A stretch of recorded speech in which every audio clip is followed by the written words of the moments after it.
it's me, Jessie, and today I'm just making a simple video, just giving you a bit of an update because I've been really bad and I haven't updated the site in a bit.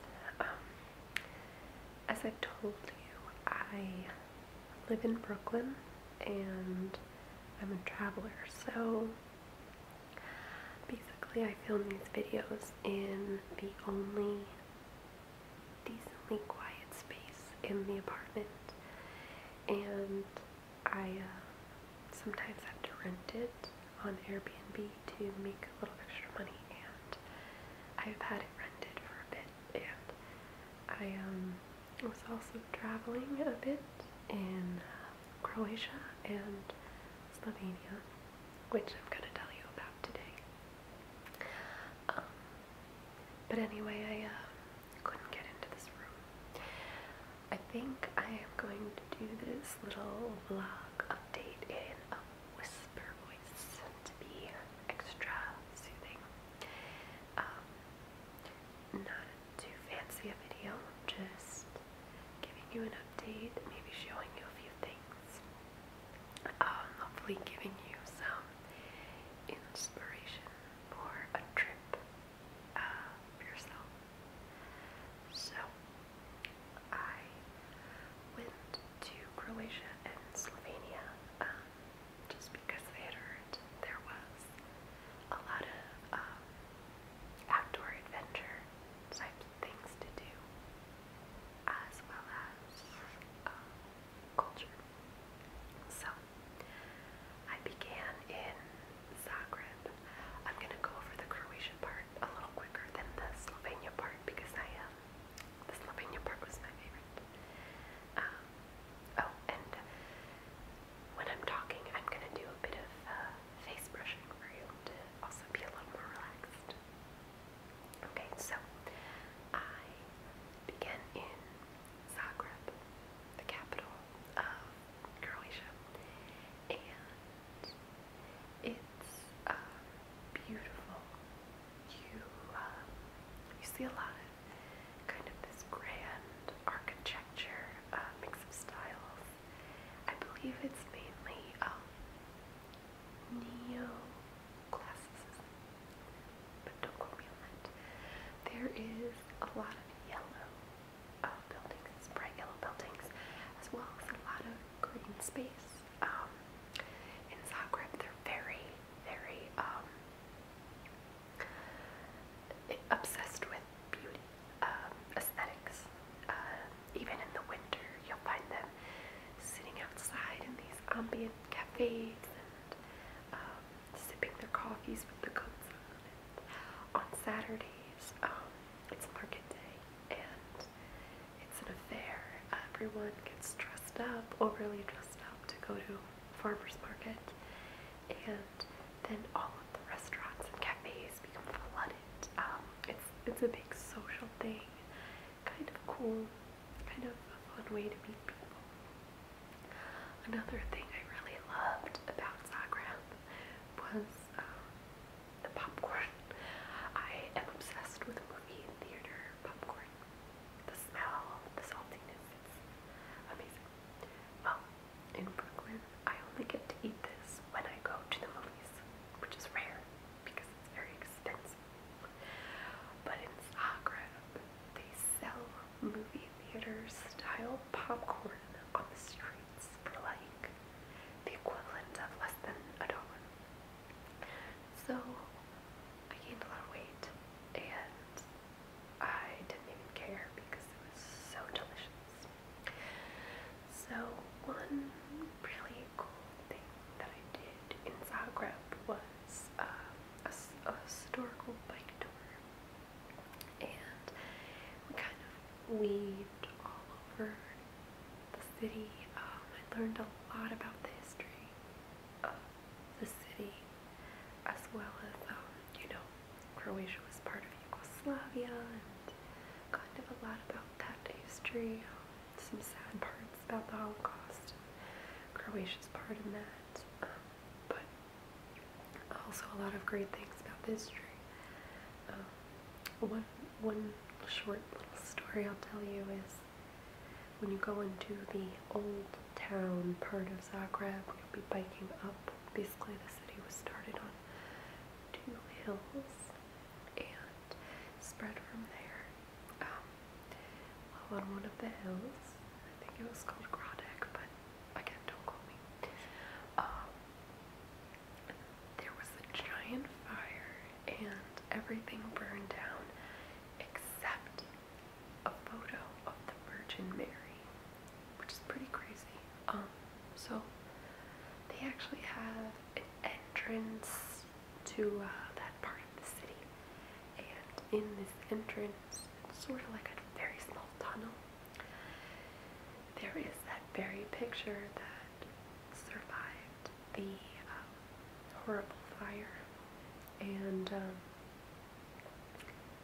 people pray. There are a few pews and candles to light. So you can continue up when you go through the entrance to the city and go to this giant tower, which name I cannot say, but I'm going to call it Lajek. I'm sure that's not how you say it, but it starts with an L. Great view of the city, aerial view. And at noon every day, they shoot off a cannon, and there is a legend that in, I don't know what century, in the olden days, that cannon was shut off and landed in the lunch of a Turk.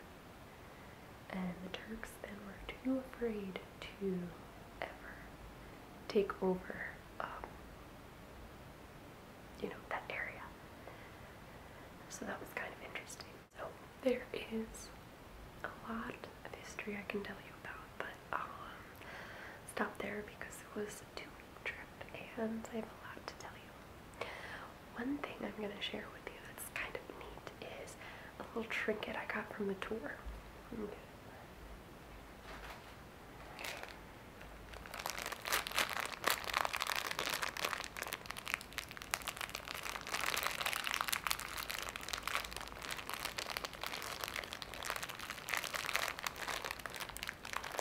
I actually haven't taken it out of the wrapper yet. Let's do that together.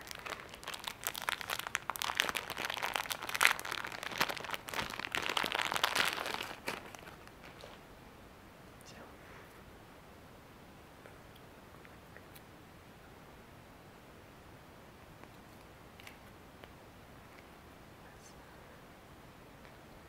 to be honest, this might be a cookie, and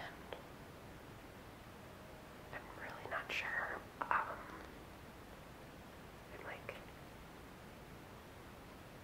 I think it might be a cookie that's been englossed in something. Got a lot of texture, and then this tiny mirror here. So I'll tell you about this little trinket. Let me get the write-up from Wikipedia because I don't want to say it wrong. Okay. So this is called Licitar. I hope I said that right. It's spelled L-I-C-I-T-A-R. And it's also, I saw it in Slovenia as well. So, these are colorfully decorated biscuits. It is a cookie made of sweet honey dough that are part of Croatia's cultural heritage and a traditional symbol of Zagreb. Pretty special. They are used as an ornamental gift, often given at celebrations of love, such as weddings and St. Valentine's Day. At Christmas time, the city of Zagreb and the Christmas tree in the main square in particular are festooned with thousands of these hearts. In 2010, UNESCO added the gingerbread craft from northern Croatia to to the representative list of the intangible cultural heritage for Croatian culture. And this tradition stretches all the way back to the 16th century. Litsitar makers, known as mediakari, were highly regarded in society, and their liktars very much sought after. They were even more sentimental than what we think of as like a bouquet of roses. I know that little mirror has a symbol. I think it's something like seeing. It's like seeing your love in their heart. It says here in Slovenia, the oldest Litsitar workshops date back to 1757. But their preparation, so the ingredients are simple, but the prep time is very long. The dough takes a few days to mature, shaped and baked, colored, and then decorated again. They're traditionally decorated with a swirling outline, small flowers, and a small mirror. But do not tell me what the mirror means.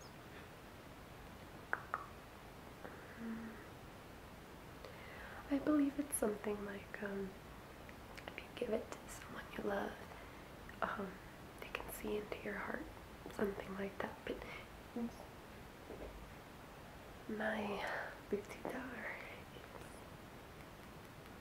traditional, but it's yeah, kind of cool.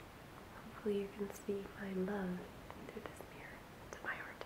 Maybe it's the mirror into my heart. Okay. So let's I spent a few days in Zagreb, but let's fast forward to the next place I went, Zadar, and I will brush your face while I tell you about it. So, this place is very, very historical.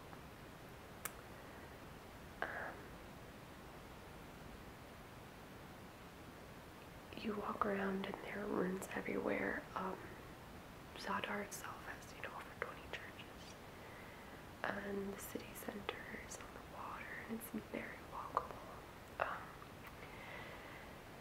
The churches, they're all different architectural styles, all different highlights, and one of the churches is like a round shape, and there are Roman Forum rooms.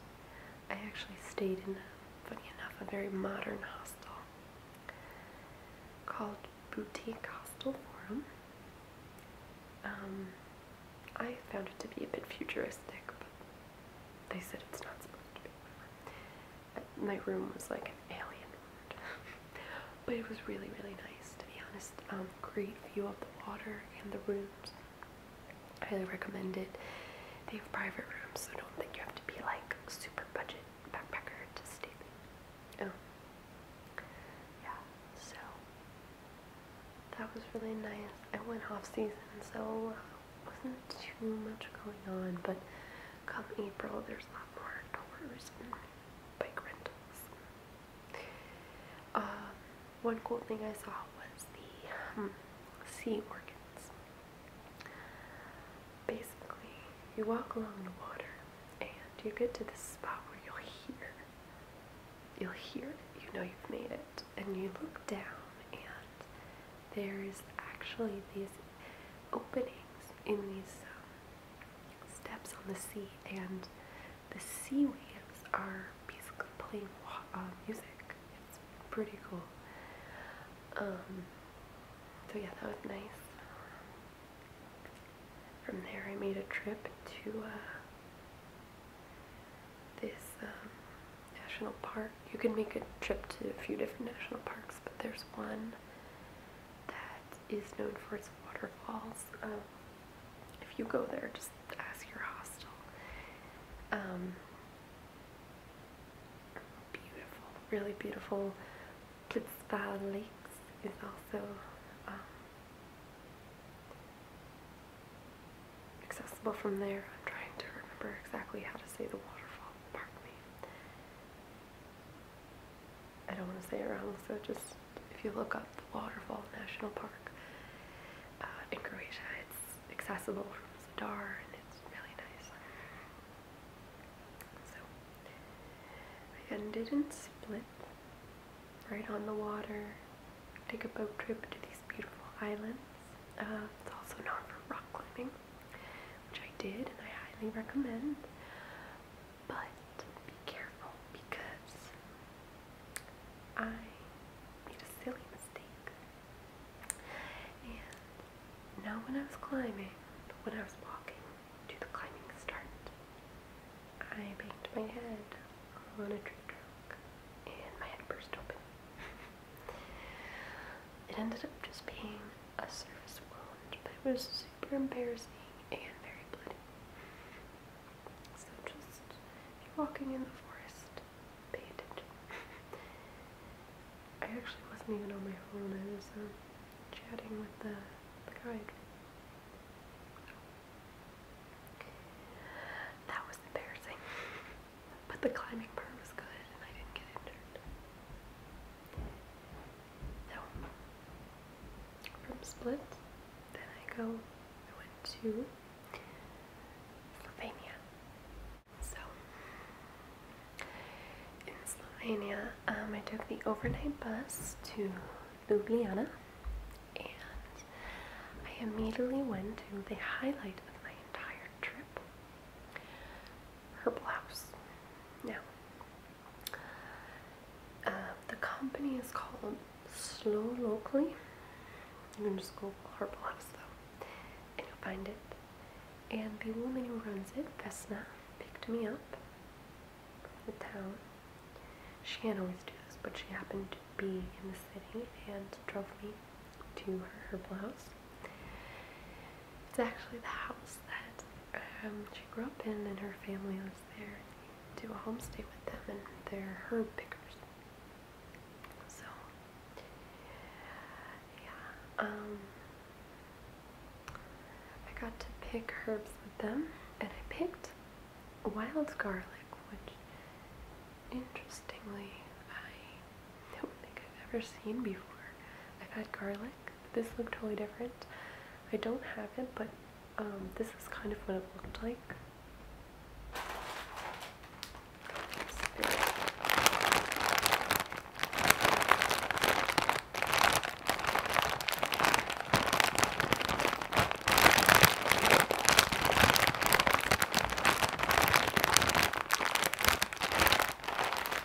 So it looked like spinach to me.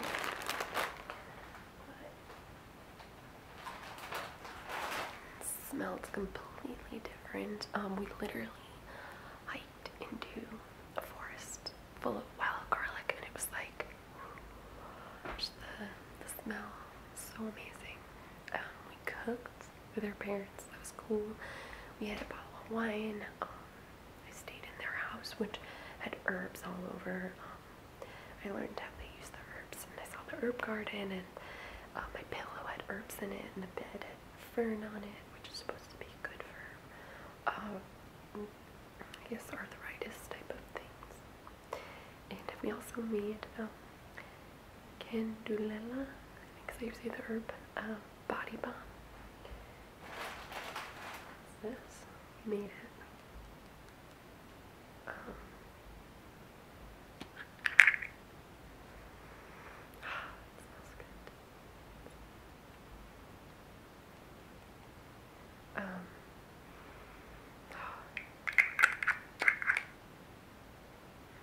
So basically what we did was she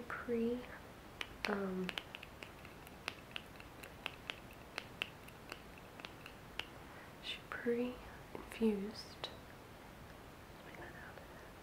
the olive oil and the herbs, And then when we saw that the olive oil was turning the color of the herb, we knew it was ready. It takes a while, like a few weeks, or maybe a few days, but it takes, I didn't see the whole process.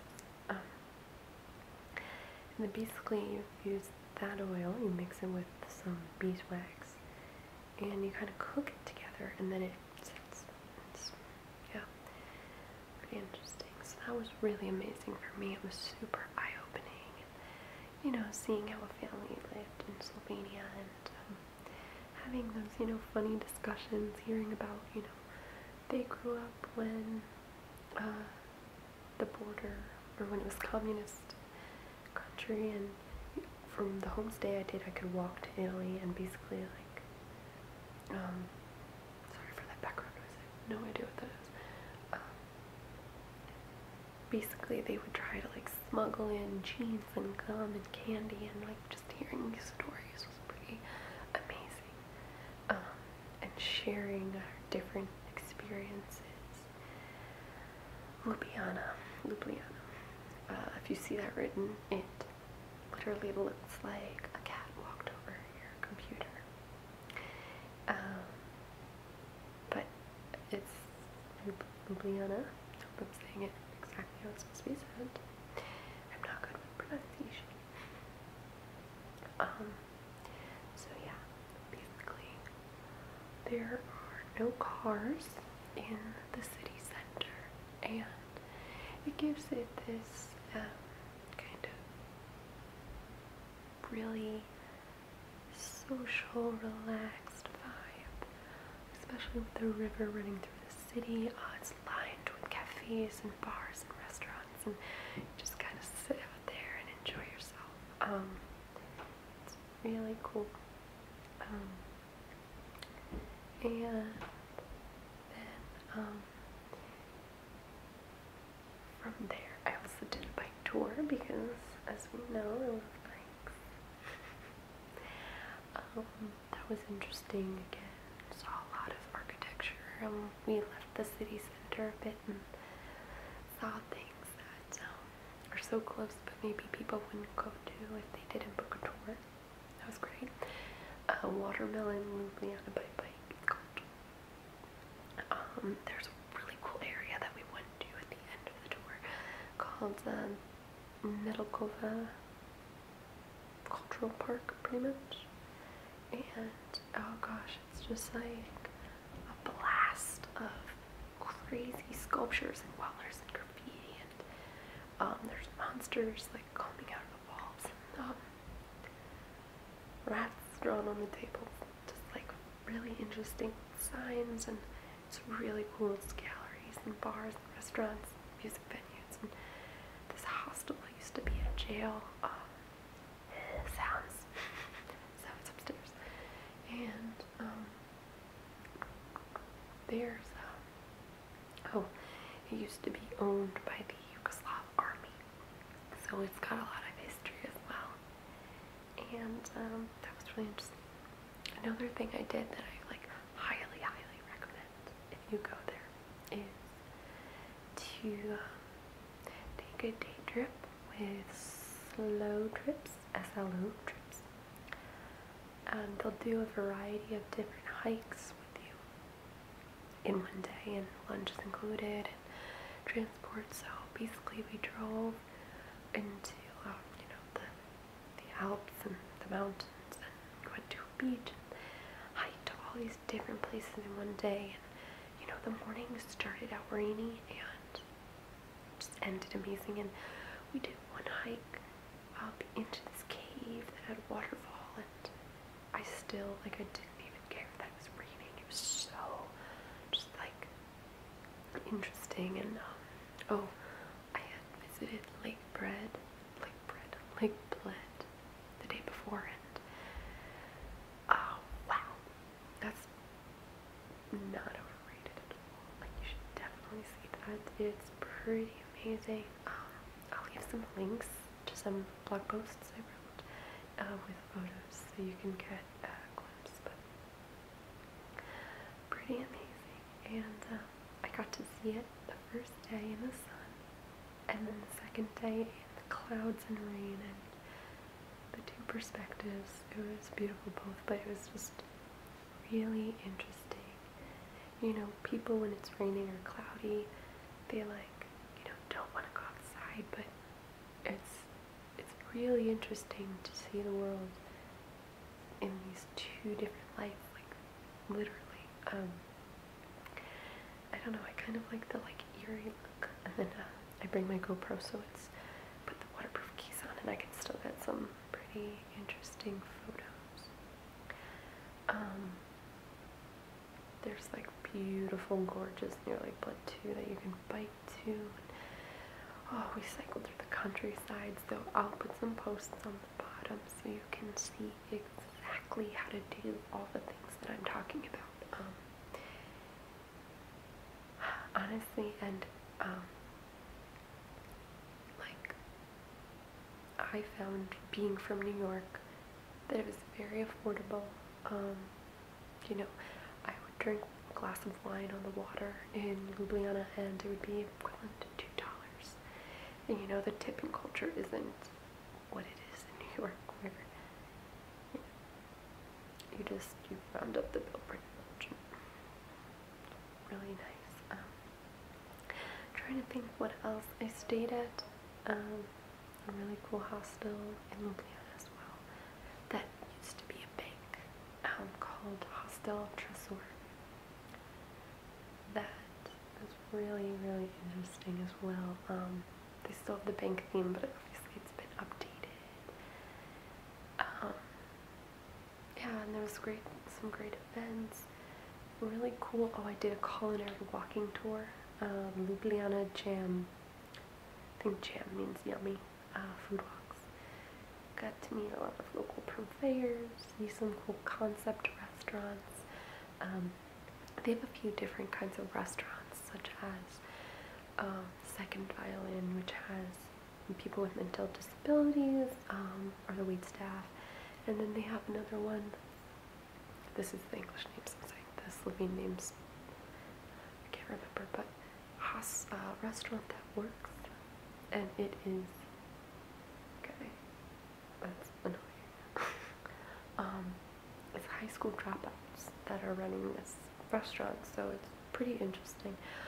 I'm going to stop the video there because I think I've told you quite a bit, and I'm pretty sure there is a jackhammer going on outside. Because this is Brooklyn.